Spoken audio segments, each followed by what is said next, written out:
Hello friends, இன்னைக்கு இந்த வீடியோல உங்க சாம்சங் கேலக்ஸி மொபைல்ல பவர் பட்டன்ல இருக்கக்கூடிய ஒரு சூப்பர்பான ஃபியூச்சர் தான் இந்த வீடியோல நம்ம பார்க்க போறோம். வாங்க நம்ம வீடியோக்குள்ள போலாம். உங்க சாம்சங் மொபைல்ல பவர் பட்டனை லாங் பிரஸ் பண்ணீங்கன்னா ஸ்கிரீன்ல டிஸ்ப்ளே ஆகுற மாதிரி டிஸ்ப்ளே ஆகும். இதுல பாட்டம்ல இருக்கிற சைடு கீ செட்டிங்ஸ் இருக்கும், அதை கிளிக் பண்ணிக்கங்க. இதுக்குள்ள டபுள் பிரஸ் ஆஃப்ல இருக்கும், ஆன் பண்ணிக்கங்க. ஆன் பண்ணீங்கன்னா 4 ஆப்ஷன்ஸ் டிஸ்ப்ளே ஆகும். இதுல ஃபர்ஸ்டா இருக்கிற குயிக் லான்ச் கேமராவை செலக்ட் பண்ணிட்டு வெளியே வந்துருங்க.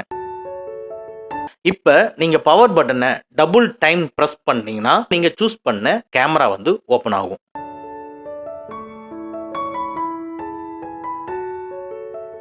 இது ஒரு ஃபீச்சர். இல்ல எனக்கு கேமரா ஓபன் பண்ண வேண்டாம், அதுக்கு பதிலா நான் அதிகமா யூஸ் பண்ணக்கூடிய அப்ளிகேஷன்ஸை ஓபன் ஆகணும்னு நீங்க நினைச்சீங்கன்னா சேம் பவர் பட்டனை லாங் பிரஸ் பண்ணி சைட் கீ செட்டிங்ஸை கிளிக் பண்ணிட்டு அதுக்குள்ள கடைசியா இருக்கிற ஓபன் ஆப்பை செலக்ட் பண்ணிக்கங்க. ஓபன் ஆப்ல ரைட் சைடுல இருக்கிற செட்டிங்ஸை கிளிக் பண்ணீங்கன்னா உங்க மொபைல்ல இருக்கக்கூடிய எல்லா அப்ளிகேஷனுமே டிஸ்ப்ளே ஆகும். இதுல நீங்க அதிகமா யூஸ் பண்ணக்கூடிய அப்ளிகேஷன் எதை நீங்க செலக்ட் பண்ணணும்னு நினைக்கிறீங்களோ செலக்ட் பண்ணிட்டு வெளியே வந்துருங்க. இனிமே நீங்க பவர் பட்டனை 2 டைம்ஸ் டபுள் டைம் பிரஸ் பண்ணீங்கன்னா நீங்க செலக்ட் பண்ணி வச்சிருக்கிற அப்ளிகேஷன்ஸ் தான் ஓபன் ஆகும்.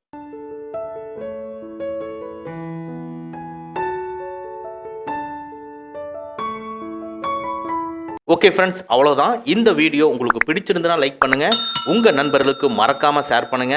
இந்த மாதிரி டெக்னிக்கலான விஷயங்களை நீங்க தெரிஞ்சுக்கணும்னா நம்ம சேனலை மறக்காம சப்ஸ்கிரைப் பண்ணிக்கங்க. கூடவே இருக்கிற பெல் ஐக்கானை ப்ரெஸ் பண்ணிக்க. நம்மளுடைய அடுத்த வீடியோ உங்களுக்கு உடனுக்குடன் தெரிய வரும். Thank you friends, thank you very much. see you again next videos.